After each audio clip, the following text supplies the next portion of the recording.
Thanks to the organizers for inviting me, and thanks to all of you for coming. I'll tell you in this talk about how to escape saddle points efficiently. This is joint work with Jain and Mike Jordan at UC Berkeley, Ronge at Duke University, and Shyam Kakade from University of Washington.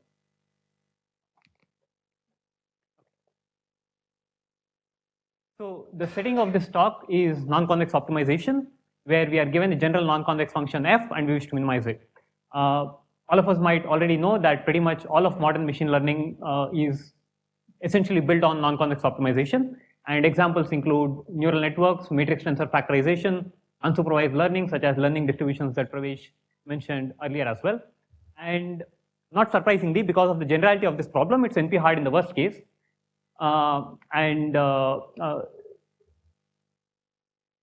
So it's NP hard in general. But the point is, the NP hardness hasn't really deterred practitioners from actually coming up with ways of trying to solve them in practical applications that they actually care about. And two of the most popular algorithms that practitioners use in practice to solve these non-convex optimization problems are gradient descent and accelerated gradient descent. So a natural question is trying to understand how these algorithms perform on general non-convex optimization problems, right? And the answer to this is that in general, they converge to first order stationary points. And what is a first order stationary point? A first order stationary point is a point where the gradient of the function f is equal to 0. Quantitatively, if we define an epsilon first order stationary point to be a point where the norm of the gradient is at most epsilon, it is well known that both of these methods, both gradient descent and accelerated gradient descent, will find an epsilon first order stationary point in 1 over epsilon square iterations. For gradient descent, this is a very simple and easy to prove fact, and it's probably a folklore result, whereas for accelerated gradient descent, it turns out to be much more challenging, and it was actually only recently proved by Gadmi and Lan. Okay? So the bottom line of this is that both of these popular algorithms that are used in practice find first order stationary points in any non-convex optimization problem. So the next question we would like to understand is, in problems that we are interested in, so in general, how do first order stationary points look like? So how do this actually look like, right? In general, we can actually classify first order stationary points into 3 different buckets. They could either be a local minimum, or local maximum, or a saddle point. And in most of the cases, actually looking at the Hessian at this point already tells us which of these 3 buckets it falls into. In particular, for a local minimum, the Hessian at that point is positive semidefinite. All this means is that the eigenvalues of the Hessian are all greater than or equal to 0. These points are also called second order stationary points. Okay? For a local maximum, the Hessian at that point is negative semidefinite, which means that all the eigenvalues are less than or equal to 0. Whereas for saddle points, there could be some eigenvalues which are greater than or equal to 0 and some which are less than or equal to 0. And there has been a lot of study in understanding what is the distribution of these 3 different kind of first order stationary points in practical problems that we are interested in solving. And there has been a bunch of study on, for instance, on neural networks, matrix sensing, matrix completion, robust PCA, tensor factorization, solving semi-definite programs using low-rank factorization and so on, in trying to understand if, out of all the first order stationary points in these problems, how many of them correspond to local minima, how many of them correspond to local maxima, and how many of them correspond to saddle points. Okay? So there's been a lot of study on various important problems about discussion. The 2 major observations that come out of this study is that if you look at the set of all first order stationary points in these optimization problems, there is a proliferation of saddle points, and these saddle points turn out to be actually highly suboptimal. So the point is, first order stationary points in general are not good enough because there are so many saddle points among these first order stationary points that gradient descent or accelerated gradient descent might end up finding these highly suboptimal saddle points, which we don't really want. The second observation is that if you consider second order stationary points, the points where we said that the Hessian is actually positive semidefinite, it turns out that not just are they local minima, but in most of these problems that we are interested in practice, they actually turn out to be pretty close to being global minima. What I mean by that is that the function value at any of these second order stationary points is pretty close to that of the global minimum. So in fact, if we can find a second order stationary point, that's all we really care about, because their function value is almost as good as that of a global minimum. Okay? Yeah.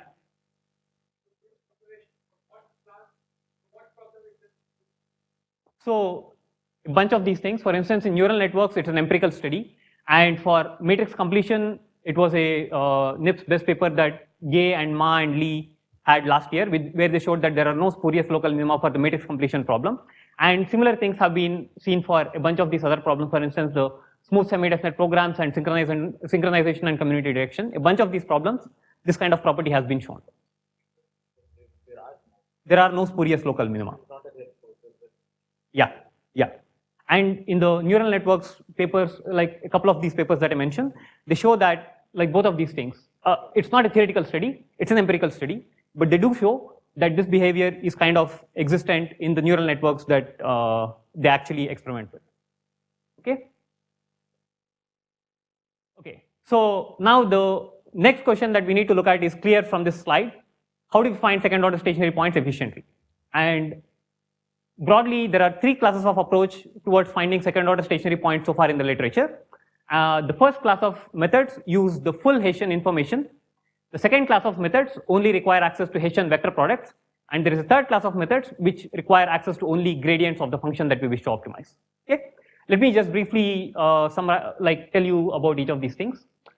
So the first kind of methods is basically like a second order method where at each point xt, you query the gradient at that point and the Hessian at that point, and then you go to the next point as an update function of the current point, the current gradient, and the current Hessian.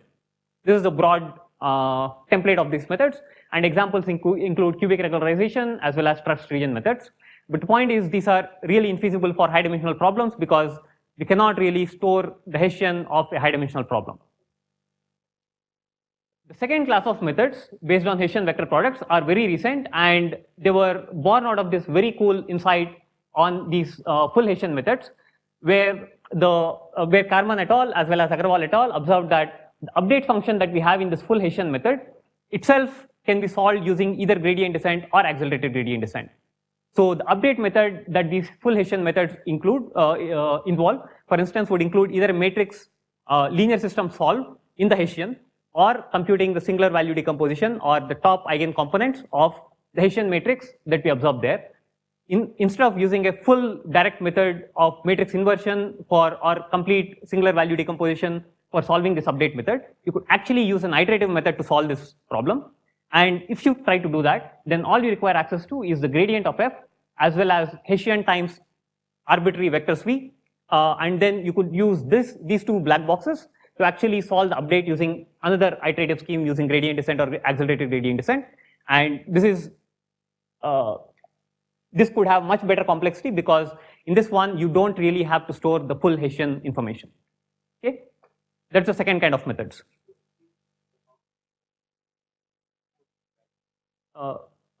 They'll scale better than the first kind of methods.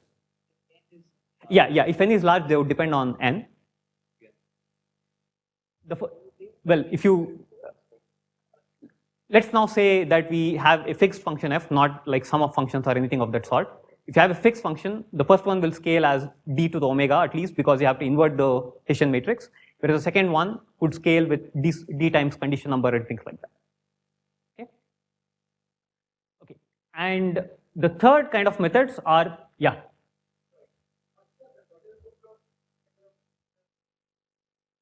so it's usually polynomial in 1 over epsilon. So I'll come to the convergence rate in the next slide.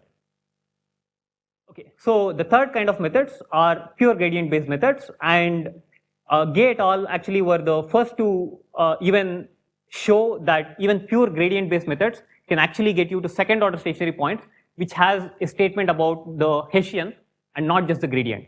So somehow this was a very surprising and has been also a very influential result, and their algorithm is extremely simple.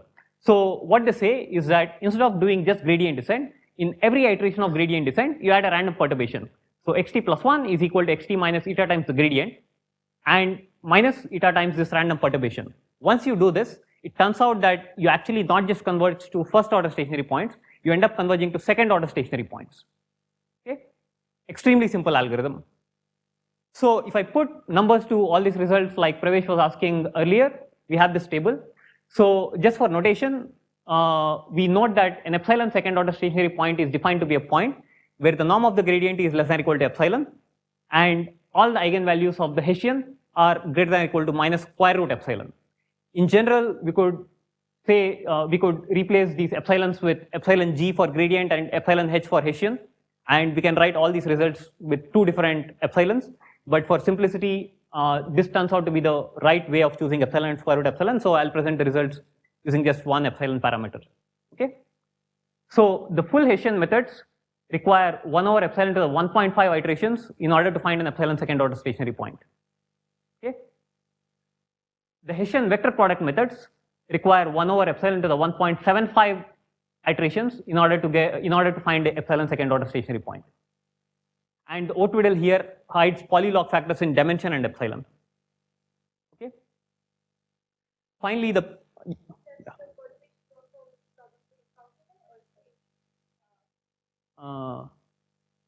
it does not have any. It's unconstrained, yeah. Okay. And finally, the gradient-based methods originally proposed by Gay et al. And improved by Levy et al. Require poly of d over epsilon. In fact, the poly of d is just d cube. So d cube times poly of 1 over epsilon number of iterations in order to find an epsilon second order stationary point. Okay. So for now, yeah.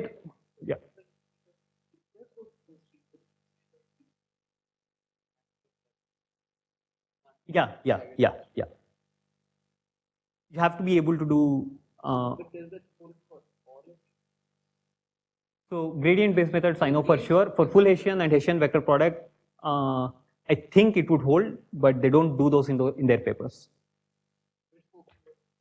I think their results would probably extend, but nobody has worked them out. For manifold constraint, yeah. But at least Romney's paper that. Yeah, so I said. Unstable, like all the saddle points can.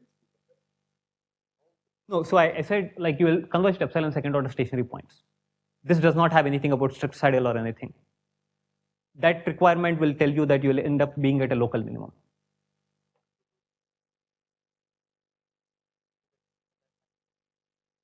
Okay, so for now, let's set aside the full Hessian based methods because we said that they are not really practical. Because we have to store the entire Hessian, and for large dimensional problems, we cannot afford to do that.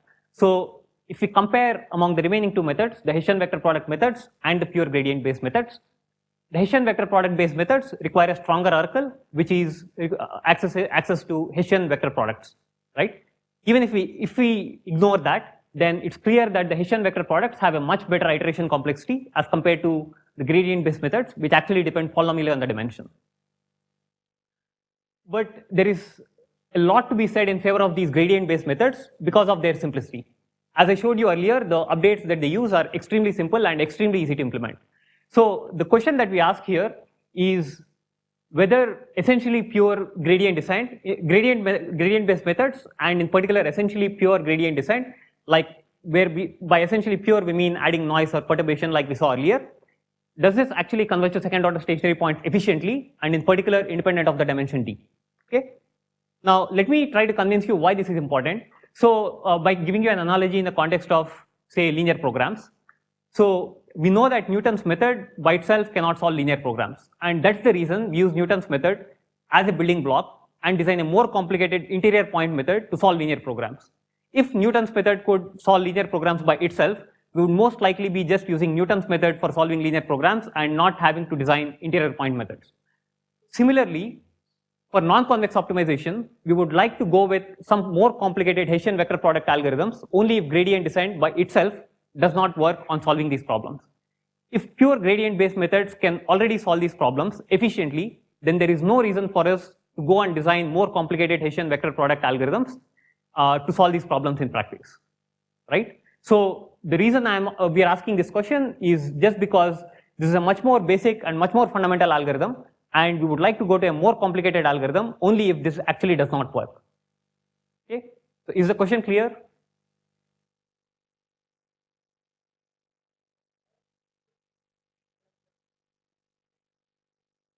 Because in practice, it's extremely hard to implement two-loop algorithms because I don't know how long I need to run the inner loop and when do I stop the inner loop and then go back to the outer loop. And this is a real issue when you try to implement this in practice and you want to run something in an application. This actually can make or break whether this is adopted or it's not adopted. So do you mean the loop itself? I mean, it's iterative, not a it's not a fixed number. Like in theory, you can put a fixed number, but when you go in practice, I don't know how long I need to run this. Until I get reasonable accuracy in this inner loop, so that I can go back into the outer loop.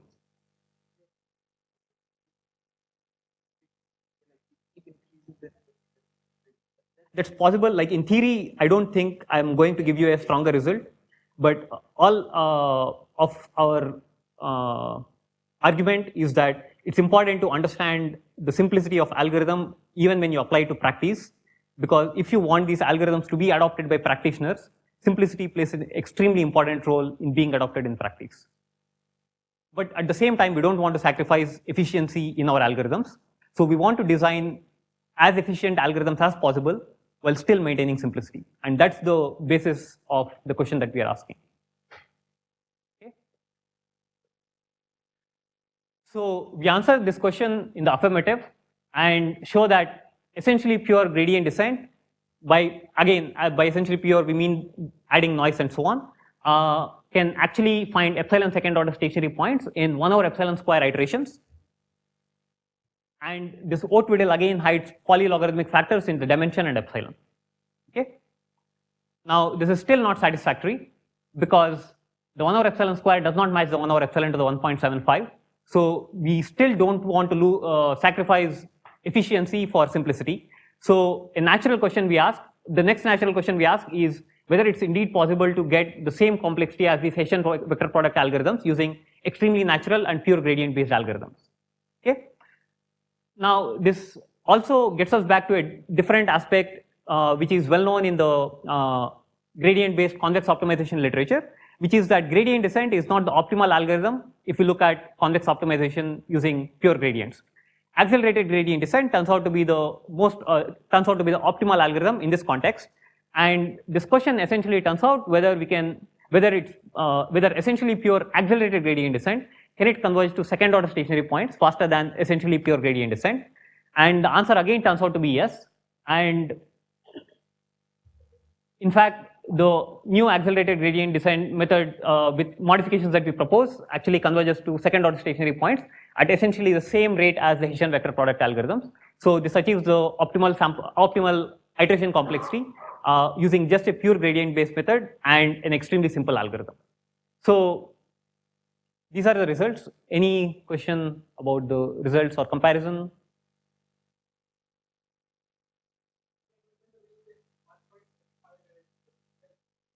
So I'll come to the lower bound. So if you don't have access to the full Hessian, then it seems like this probably cannot be improved. There are no full lower bounds.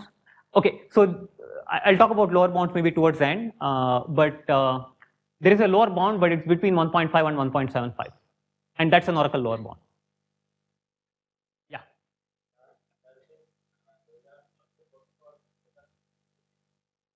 I'll also come to it at the end. So at least for gradient descent, we extend our results to the case where you have stochastic gradients. For acceleration, we haven't done that extension.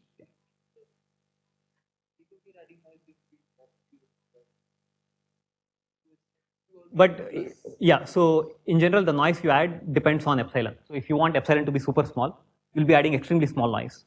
But if you have access to a stochastic gradient oracle, the noise of that is not going to change depending on your epsilon. So that's the difference. So the noise that's coming from the stochastic oracle might be much larger than the eventual accuracy that you want to get. So that's what is more challenging also.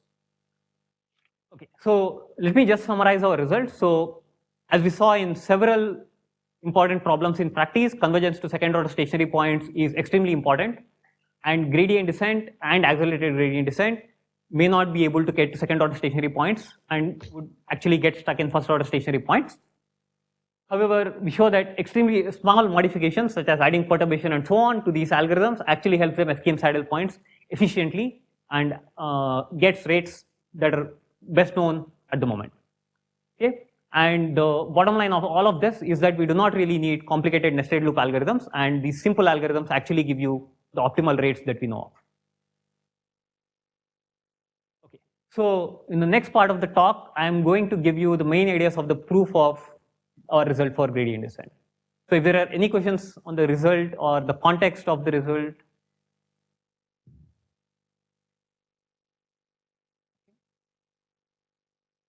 So let's just go to the main ideas of the proof of gradient descent. So before that, let's look at the setting. So we assume three things on the function. The first one is that the gradients are Lipschitz. What it means is that the gradient at a point x minus a gradient at a point y, the norm of this is at most a constant times the distance between x and y. Okay. And why is this important? Consider a function here, like which is like a v. This is even a convex function, but the gradient is not Lipschitz at the 0 because it's discontinuous. It changes from 1 to -1, and there is not even a first order or second order stationary point because the gradient is not even defined at this point, right? So gradients being Lipschitz is in fact somehow a necessary condition for the existence of second order stationary point. If you want to find a second order stationary point, it may not, a first order stationary point, it does not even make sense without having this gradient Lipschitz condition. And similarly, if you are looking for a second order stationary point, Hessian Lipschitz condition, which essentially means that the operator norm of Hessian at x minus Hessian at y is bounded by some constant times the distance between x and y. So this is another natural condition that makes sense if we are looking for second order stationary points. Finally, the third assumption is not really an assumption, but it makes the statement of the results easier. All it says is that the function does not go to -infinity. If the function can actually go to -infinity, then there may not be a stationary point at all because you can just go to -infinity. In that context, our result will basically say that after so many iterations, either you will decrease the function value by so much or you will find a second order stationary point. If the function is lower bounded, then you cannot decrease the function value by so very much. So you have to have found a second order stationary point. So the third assumption is not really required, but the first two assumptions are crucial. Okay.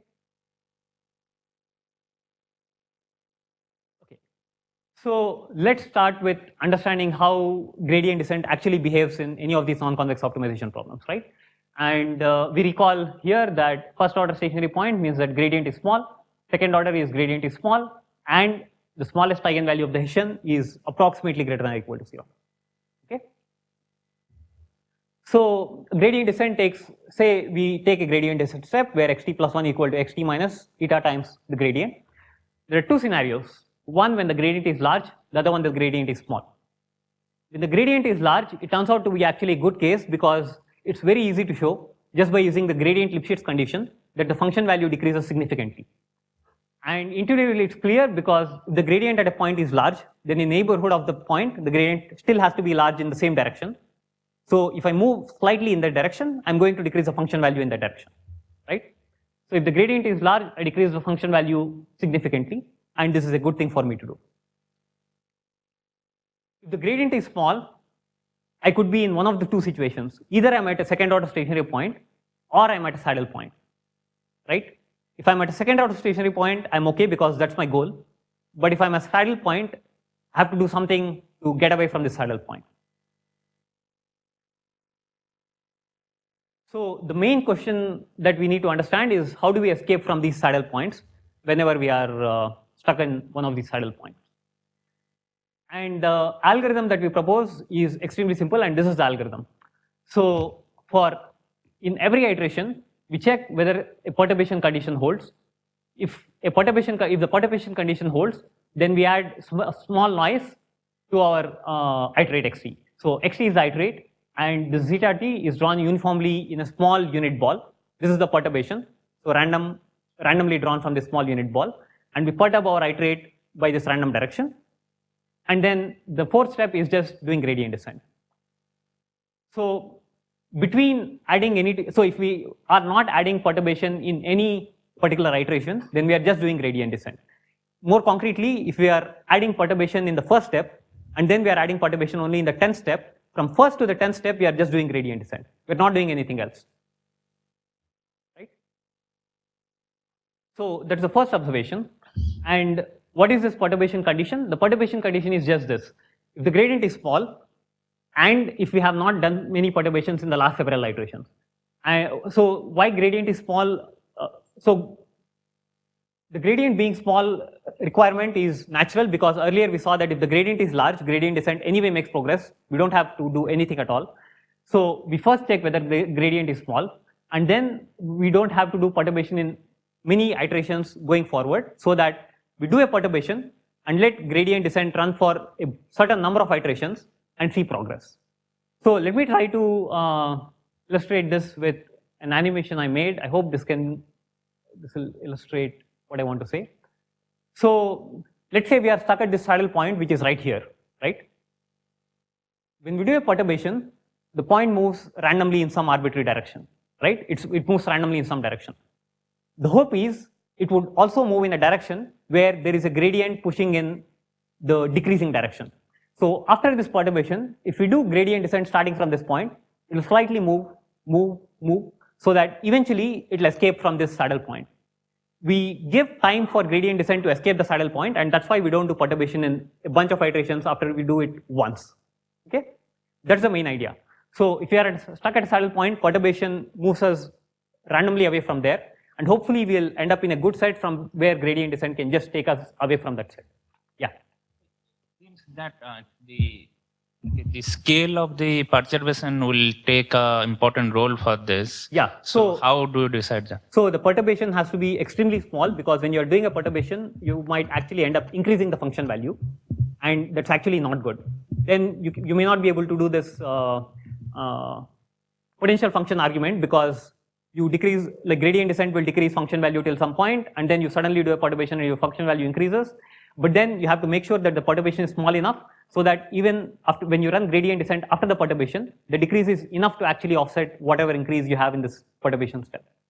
So perturbation has to be small, but I will not get into the exact details of like how small it is and those things. Okay. So from this picture, let me try to abstract the key question that we want to answer. So if we define S, so let's say we consider a saddle point, which is the point that we had here, the center there. If we define S to be the set of points around the saddle point from where gradient descent takes extremely long time to actually decrease the function value, S is the bad set. So if we are in S, from S, gradient descent does not help us very much. Gradient descent is essentially stuck in these points. Does it make sense? Maybe I'll come to the next slide, which might also shed more light on the structure of S. So the key question is, what is the volume of the set S? And volume, so okay. So intuitively, what is S? So we have a saddle point, and we are doing a perturbation in a ball around the saddle point, right? And I'm defining S to be the subset of this ball from where gradient descent will take extremely long time to escape. So in S complement, gradient descent will take a short time to actually escape. And by escape, as I mean, the function value decreases significantly. If the volume of S is small, then when I do a random perturbation, the probability that I fall in this bad set is extremely small. So with high probability, I'll fall in a set S complement from where gradient descent can escape quickly. So the key technical question that we want to answer is, what is the volume of S? And let me try to illustrate this question in the context of simple two-dimensional quadratic case, the first case. So let's say our function is half of x transpose 1, 0, 0 minus 1x. The origin is a saddle point because the gradient at the origin is equal to 0. And the Hessian has a negative eigenvalue in the second direction, right? Now, as I said, S is the set of points from where gradient descent takes super long to escape. Now, if you write down the gradient descent update, it's just the simple iterate xt plus 1 equal to 1 minus theta, 0, 0, 1 plus theta times xt. Okay? If x0 has some non-zero coordinate in the second coordinate, then it gets multiplied by this 1 plus theta, and it will quickly decrease the function value. Whereas if x0 is equal to 0, then it will stay there. So essentially, the bad set from where gradient descent will not escape is a small ball around, a small strip around the origin. So it's an extremely thin strip, and if you measure the volume of this as a function, as a ratio of the volume of the entire ball, it's extremely small, right? So if we go again to the three-dimensional quadratic case, where I have one more dimension, but then I still have this negative eigenvalue in only one direction, it turns out that S now turns out to be an extremely thin disk, right? And the volume of S, again, as a fraction of the volume of the entire ball, is again extremely small. So the key technical results that we have in this paper are that in the general case, so in the quadratic case, we saw that it was actually a thin disk, no matter in whatever dimensions. And the key technical result we have is that no matter what function we have, the bad set S actually is a thin deformed disk.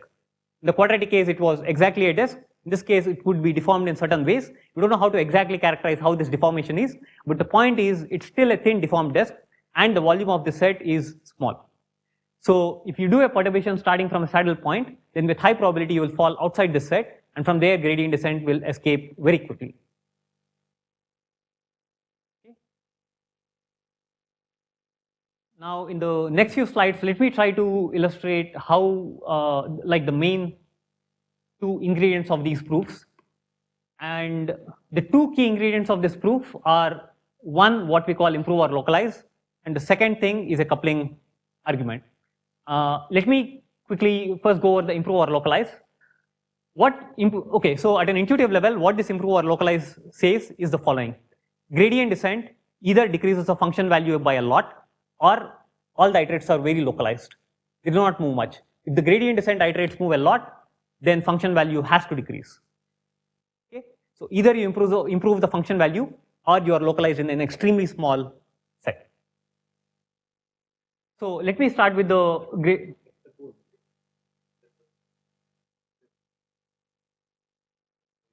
No, so if you are localized, that does not mean you are localized in a good place. You could be localized in some bad place. This is not really algorithmic. All I'm saying is this is a property of gradient descent which will be very useful in property is, so I'll also show you technically what it is, but in English what it says is that either you gradient descent, just the gradient descent update, either it decreases function value or it does not move much. That's the statement. So improve or localize.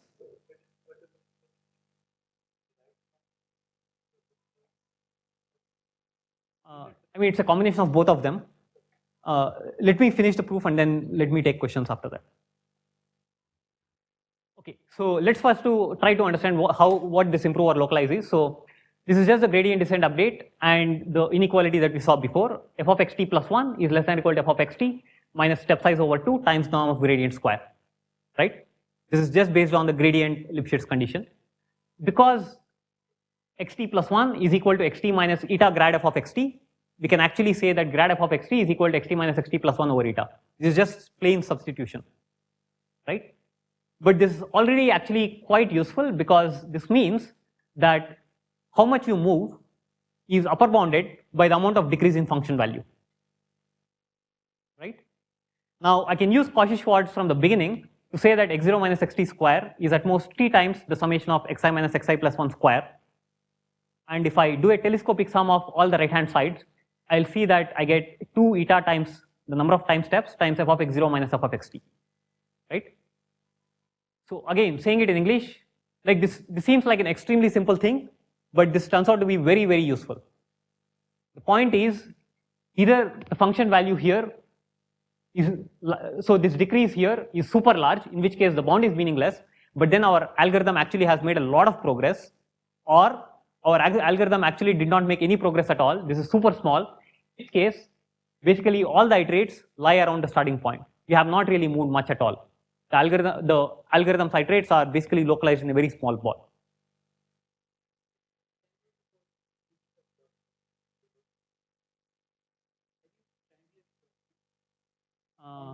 How do I use triangle inequality?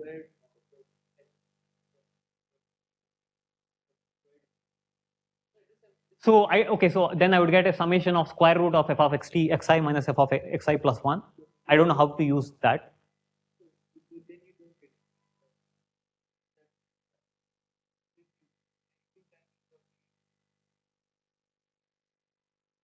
Using triangle inequality does not allow me to telescope on the right hand side.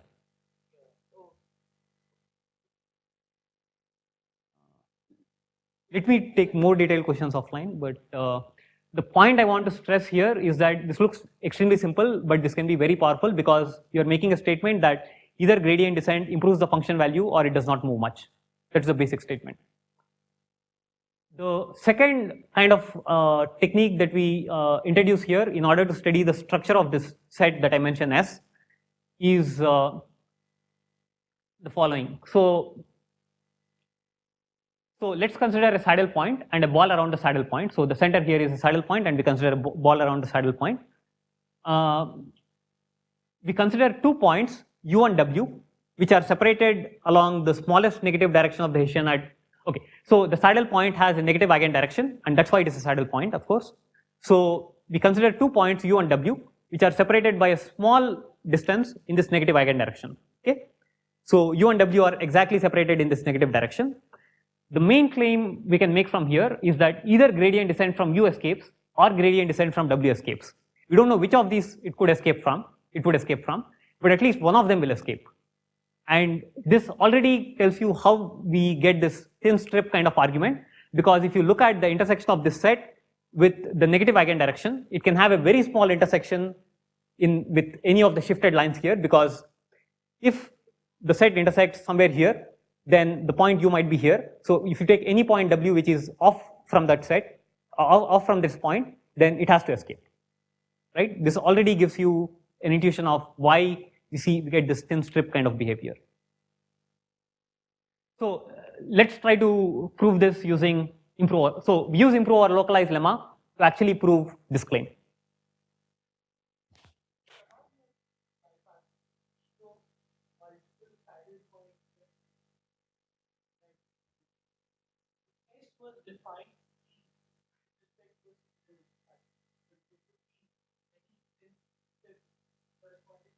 So one is that when I say saddle point, I don't mean that exact saddle point. It's just that the gradient is small and the Hessian has some negative eigenvalue.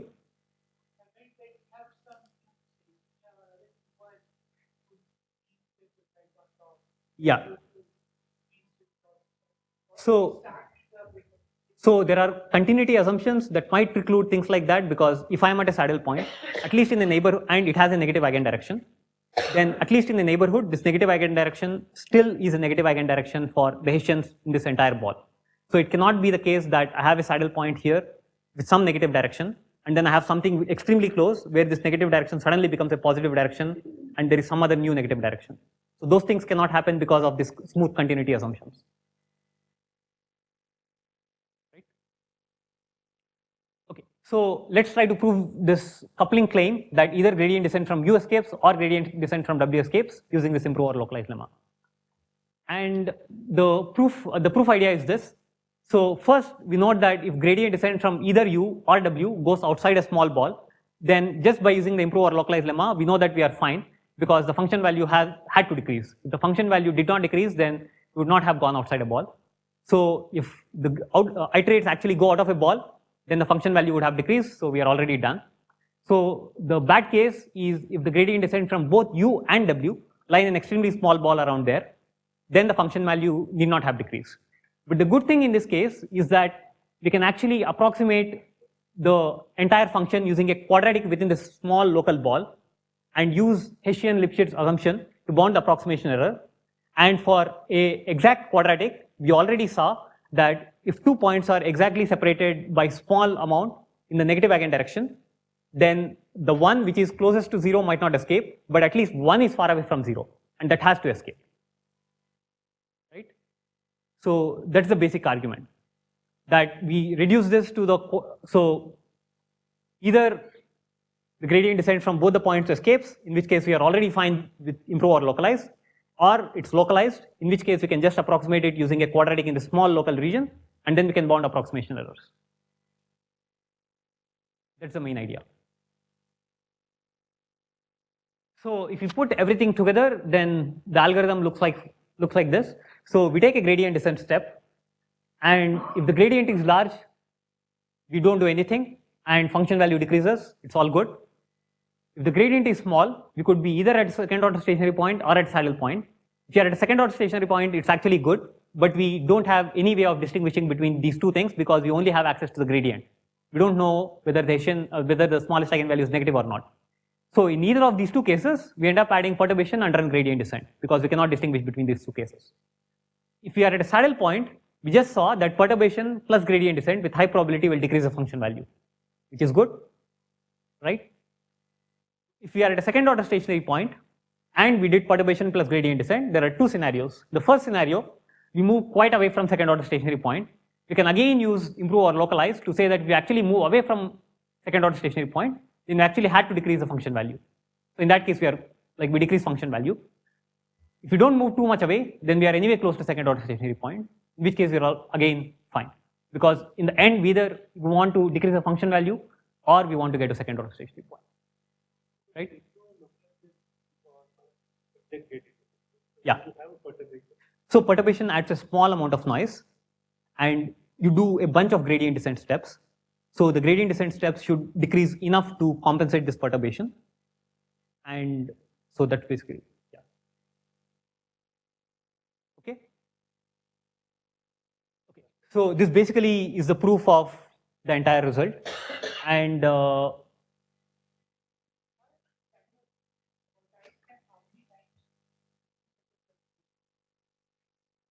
yeah, I mean, this is in some sense an amortized analysis because in the first step, when the gradient is large, you can say something about per step decrease. Whereas in the second case, when you are doing this perturbation plus gradient descent, you need to amortize over a bunch of gradient descent steps. Only then you can say that you decrease.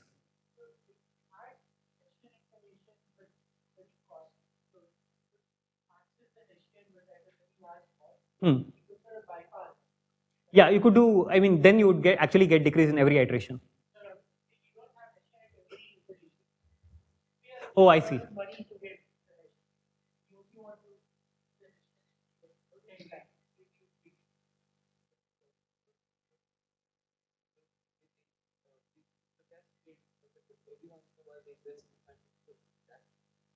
Yeah. So I think in that case, you have to compare with here there is no dependence on the dimension in terms of the number of iterations, or there is logarithmic dependence on the dimension on number of iterations, but no polynomial dependence. But then there you would have a polynomial dependence on the dimension. So you have to compare what are the accuracies epsilon for which even one Hessian query would actually make sense to give you some improvement here. So epsilon has to be at least some polynomial in the dimension or polynomial in 1 over dimension for that to be faster than these kind of methods. These have 1 over epsilon to the 1.75 up to polylog and polylog d, polylog in d and 1 over epsilon factors.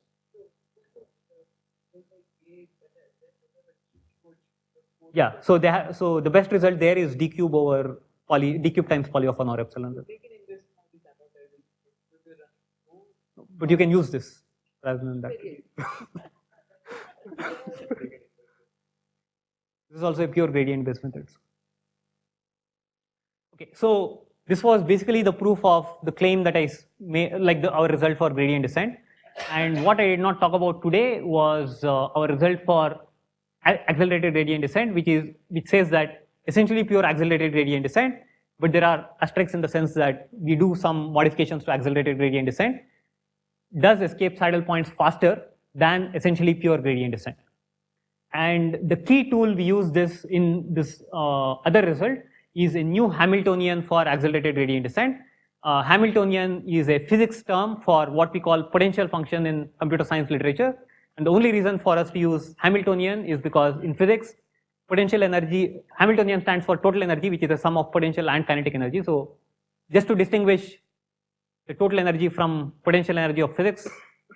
But the key point is a lot of this analysis was actually inspired by the differential equation viewpoint of accelerated gradient descent. And in general, I think these differential equation viewpoints can be very helpful in understanding the dynamics of optimization algorithms, even when we are not in the infinitesimally small step size limit, but also some finite step size limit. So this does not seem to be very well explored, and seems like a lot of interesting insights can come out of this literature. Okay, and there is this paper for details. So just to summarize my talk, what we show is that simple variants of gradient descent and accelerated gradient descent can actually escape saddle points and find local minima or second order stationary points very efficiently. And a byproduct of our or a building block of our results is a fine understanding of the geometric structure around saddle points to understand how the gradient flow affects, how the gradient flow picture is around these saddle points. And the techniques that we introduce might be of independent interest, in particular the Hamiltonian things for accelerated gradient descent, as well as the analysis techniques that we introduce for escaping saddle points.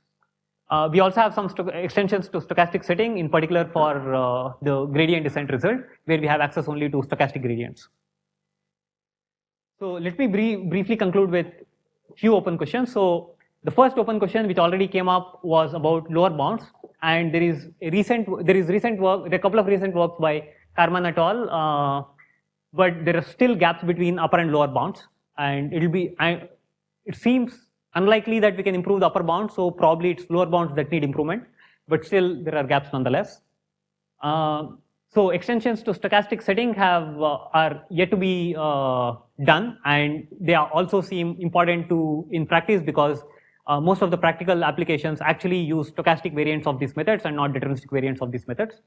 And finally, the thing that I find most interesting and promising for future research is that convex optimization has had a tremendous impact on theoretical computer science in terms of developing faster algorithms for various combinatorial problems such as max flow and like use of linear programs, semidefinite programs, and so on. Whereas the field of non-convex optimization is only recently started to actually take shape. And it will be very interesting to see if any of the faster algorithms that come out of this non-convex optimization literature can actually help in designing faster algorithms for any of the more standard theoretical computer science problems. That's all I had to say. Thank you.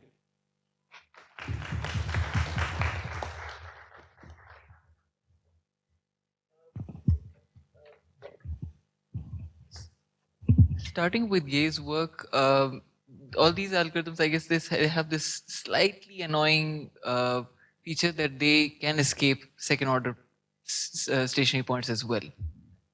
So there's a timeout period. So Ye's work has timeout period. So if you stop the algorithm within the timeout period, you'll be stuck at the SOSP. Otherwise, you'll escape even the SOSP because. But even if you escape, you'll decrease the function value.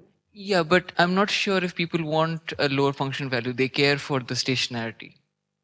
If your function is lower bounded, and I think most of the functions that people consider are lower bounded because like they're positive functions. Right. So at the end, you will have to end up at a second order stationary point. You cannot keep decreasing your function value arbitrarily, right?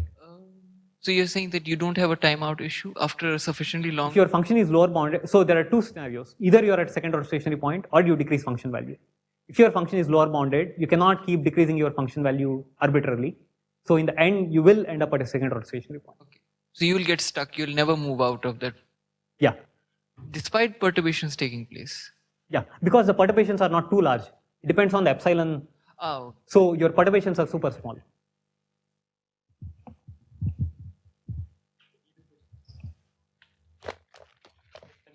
There's one more question. So when you were talking about the set S, it reminded me of some connection with the dynamical systems and unstable fixed points of dynamical systems. So they have this center stable manifold, which the set S that you say, which kind of converge to the unstable fixed point, the rest kind of diverge from there, and there are a lot of theorems, and like how do you escape those points is important question because that the convergence rates depend on that and stuff like that. So I was just wondering if there are any kind of connections that you have noticed about convergence rates of some dynamical systems. And so I'm not very familiar with the literature there, but one of the papers that got very popular, at least in machine learning community in the recent, like last 1 year, was this paper by James Lee et al., where they say that gradient descent almost always converges to minimizer because the unstable fixed point manifold is a low dimensional set compared to the entire thing. But I don't know of any results which quantify the rates, like with probability 1, eventually you will converge only to minimizers. if you take infinitesimally small step sizes, but I don't know of any results which give quantitative versions of these statements. There are some. Okay. Yeah, Yeah, one if of you them. point me, I'll be. Yeah, I will. Okay. And that's why I was also wondering, like, so there, as you said, the dimension of the center stable manifold is lower. Yeah. So the probability is 1 Yeah. of escaping, and you do have volume of set S. Yeah. Because it's not pure, because you have approximation. Okay. That's the reason I'm asking. So the approximation is because No, why do you have non-zero volume to set S? Because of the this you converge exactly to the stationary point. Even if you are slightly away from this, you might eventually escape, but it might take extremely long time for you to escape. I don't want it to be extremely long, so I just put a margin there. If I'm away from here, I'll escape fast.